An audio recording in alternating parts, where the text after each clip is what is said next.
is the end of the year, and that also means it's time to talk about all the books I read in 2024. However, today we're going to be focusing on the absolute worst books that I read last year. Or didn't read because I DNF'd them. Let's get into them. Hi, hello, and welcome back to the probably most negative video I've ever filmed. I apologize in advance. These are all my personal opinions, and this is just me. This is just what I like or didn't like reading. I don't say that these books are bad per se, but some of them just are. So I think we're just gonna jump into the first book, which I think was also the absolute biggest disappointment ever. I'm of course talking about Crescent City 3, or otherwise known as House of Flame and Shadow. This was an absolute train wreck. They tried to do something here, and that was kind of like include a multiverse, and I was not okay with it. I was scared after I read the ending of the second book that they were gonna ruin everything. And they kind of did. This book has 830 pages, and only the last 70 pages were actually worth reading. I'm sorry, that's not good enough to justify this book. 90% of this were useless content-wise.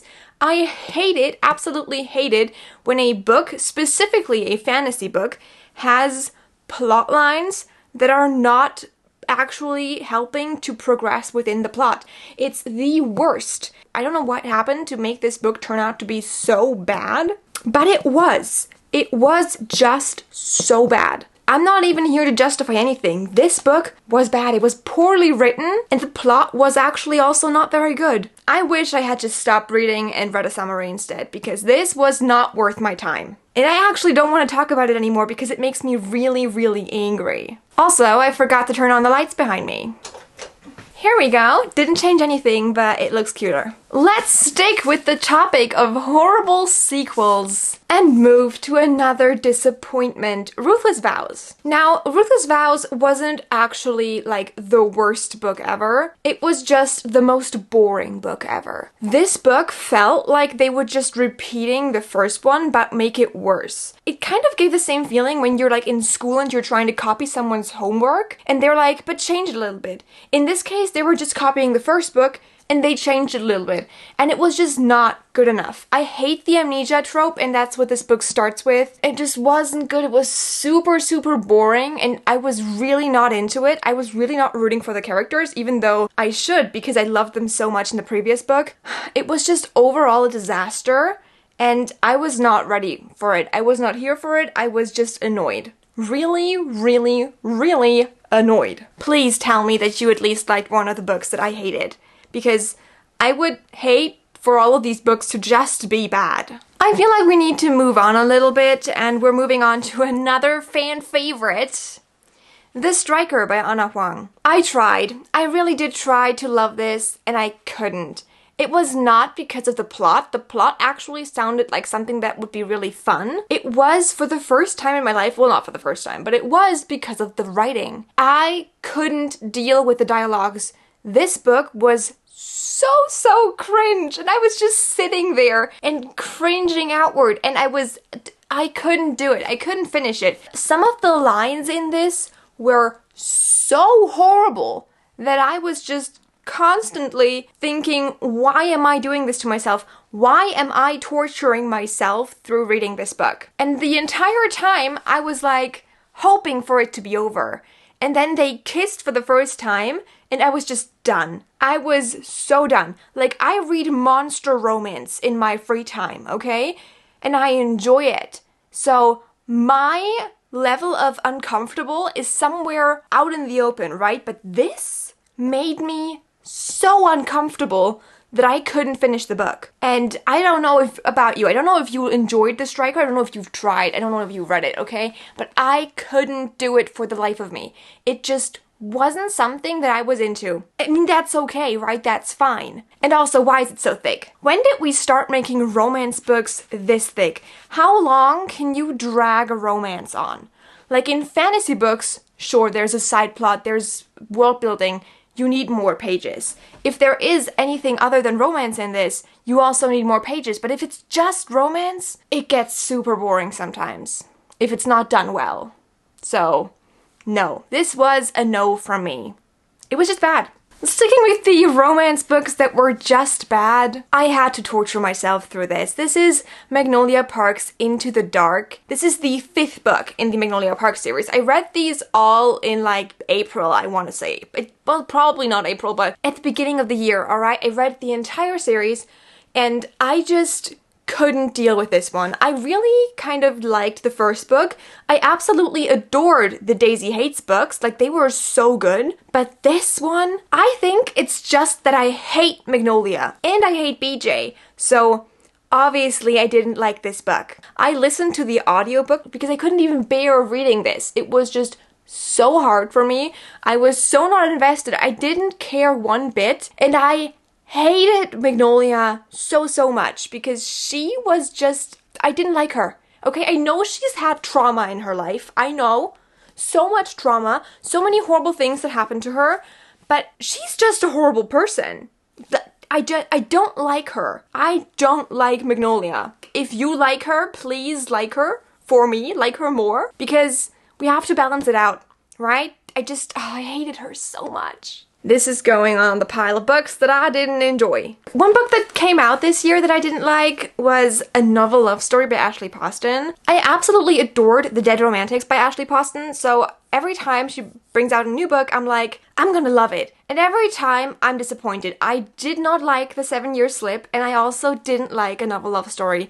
It was just so weirdly dragged, and I was not into any of the characters. It was not the book for me. The plot felt weird to me, and also the problems that they had, they just didn't really make sense to me. It was just not well done, in my opinion, and I know that actually a lot of people didn't like this one. I don't know what went wrong, okay? I know that she can write beautiful books, but this one, it just was not it.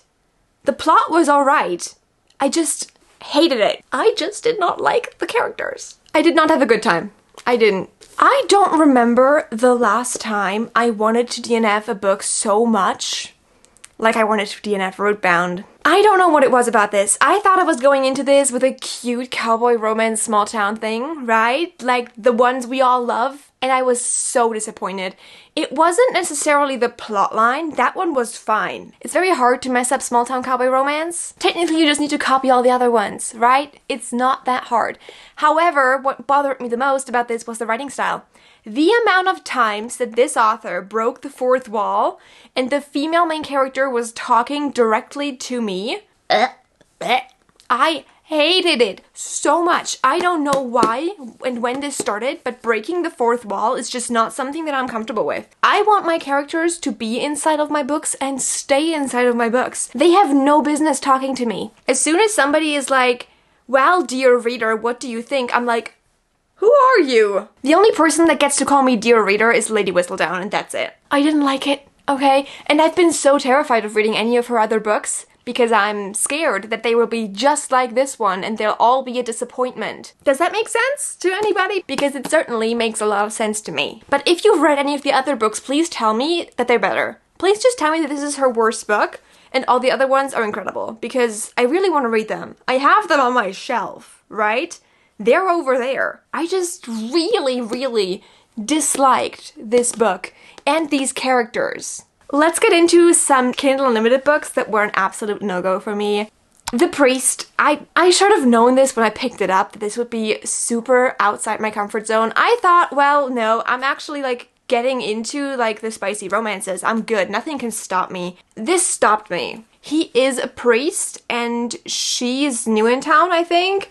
And they do things in this church that I personally, even as a person who does not have a single loyalty to any kind of church out there, I felt uncomfortable because I've learned to respect other people's religions and that just didn't feel like respecting anybody's religion. Come on, you just don't do it on a church altar. You don't. This book was not for me. That's fine. If you're into really taboo, spicy romances, sure, pick it up. But I didn't think it was good. Another book that was an absolute disappointment and a DNF for me, If He Had Been With Me. This one was terrible. It felt like I was reading the diary of a 15-year-old girl. Like, sure, it was actually kind of reading the diary of a 15-year-old girl, because for the whole first half of this book, we were just learning about her past with this guy. And I just felt like I was invading her privacy. I didn't feel comfortable reading this book. I felt like I was too old to read this book. And when I read this, I was 23. So I'm not sure if 23 is too old to read a young adult romance book, but this just didn't get to me. It was supposed to be sad, and the whole time, the only emotion I felt was annoyance. So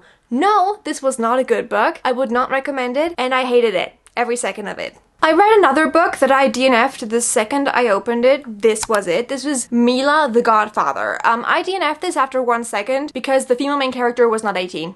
And I was like, no. No. What do you mean she's not 18? What do you mean she's 17 years old and you're like, I don't know, 30? I don't like grooming in my books. I don't like children in my books. No. The next book that I didn't like, I've told you about this. This is The Housemaid by Frida McFadden. I don't like thrillers. That's just it. This book was, for me personally, like, it was super boring. I was just not invested. I didn't understand why she wasn't just leaving. Essentially, she works for this family and they're all weird and weird stuff is happening. And instead of just leaving like a regular person would, she stays and weird stuff happens. It was, in my opinion, also pretty predictable. Like, I kind of figured out what would happen towards the end. And then when I skipped to the end, I was absolutely not surprised. And I felt like I didn't need more than the first 2 chapters and the last chapter to understand what's going on in this book. I personally didn't enjoy it, and I just didn't like it. But then again, I'm also not a thriller person, so yeah, that's just maybe me. Another thriller that I tried and didn't like, The Last Word. This is a perfect example of women written by men, and it's weird. Our female main character in this book, I DNF'd this after like 30 pages because the female main character was just weird in describing things, and I was like, what? It was super strange.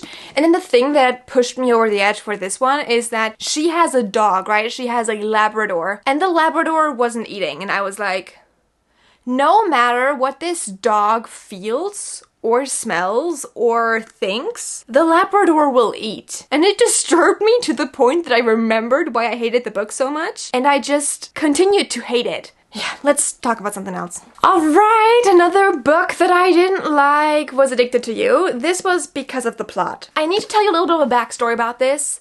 I don't like alcohol. I just don't like it. I don't care if people around me drink it, but if something happens because of it, I'm always like, you drank the alcohol. My brain can't compute because I've never had alcohol in my life. That was my experience with the book, and because it focuses a lot on alcohol and addiction, right? I just couldn't relate. I couldn't relate to the alcohol addiction. I also couldn't relate to the sex addiction in the book because as an asexual, it's just not something that I understand. So overall, it was just, for me, a problem of not being able to relate in the slightest. And so I just couldn't enjoy the book. I didn't enjoy them. I didn't like the characters, and I didn't understand why they wouldn't just go to therapy. So this was not it for me. Alright, and then the last physical book I want to talk to you about today, Mr. Wrong Number by Lynn Painter. I loved Better Than the Movies so much, and then everything else that I read by her was kind of okay. This one, however, was not even kind of okay. The problem in this book, for me, was the miscommunication, okay?